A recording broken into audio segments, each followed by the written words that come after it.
A Mercy Studio original, The Father Who Cried for Help. In the village of Capernaum lived a boy named Ezra. He was fast as the wind, brave as a lion, and he laughed like the sun coming out from a cloud. His father Nathan watched him every morning and thanked God for this gift. One afternoon, a merchant caravan arrived, and with it came a boy named Tariq, friendly and full of stories from faraway places. These charms are from the temples of distant lands. My father says they bring power, protection. Ezra asked, "What do they do?" Tariq leaned in and whispered, "You just keep them close and say the words." Mara, "Ezra, we should go." God had warned his people, do not go after idols. Do not be drawn to the things the nations worship. But sometimes curiosity pulls us toward what wisdom would turn from. 1 Corinthians 15:33. Evil communications corrupt good manners. Days passed. The caravan moved on, but something stayed behind. Ezra stopped eating, stopped laughing, stopped hearing when his name was called. And then, without warning, he collapsed. "Ezra, Ezra, stay with me, I've got you." Nathan caught him before he hit the stones and held on.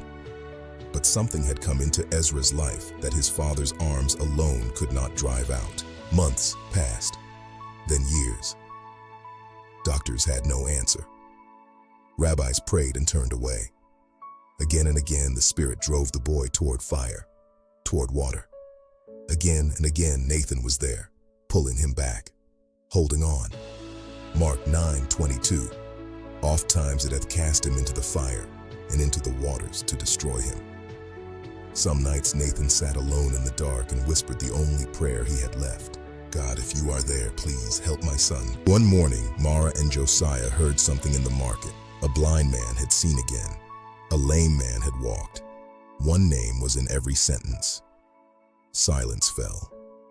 Nathan looked at his son, then at Mara. And for the first time in years, something moved behind his eyes. Something that looked like hope. "Nathan, Jesus of Nazareth is nearby. He healed everyone. Take Ezra to him." Nathan carried Ezra through the crowd. The crowd parted.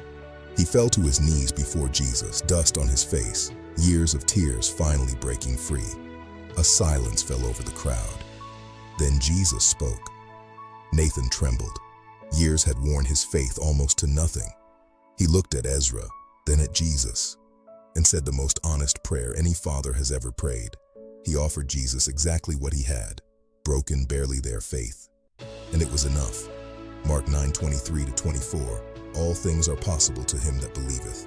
Lord, I believe, help thou mine unbelief. If thou canst do anything, have compassion on us, and help us. Lord, I believe, help thou mine unbelief. If thou canst believe, all things are possible to him that believeth. Jesus stepped forward. His eyes were fixed. His voice was quiet, but it carries like thunder. Dust swirled. The crowd gasped. Ezra went still. A long, breathless silence. Then his fingers twitched. His eyes opened. Clear, steady. His own eyes again. The darkness was gone. "Thou dumb and deaf spirit, I charge thee, come out of him, enter no more into him." After years of pain, a father finally got his son back. Not a shadow of his son. The real Ezra. Bright eyes, steady hands, a face at peace. Mara and Josiah wept. Even Josiah, who never cried. And Jesus stood a few steps back, quiet, peaceful, not taking the moment for himself. "Abba, I can hear you. I can really hear you. I know, my son. I know. I never stopped fighting for you." Never, never follow voices that lead you away from God. Choose friends who carry you toward the light.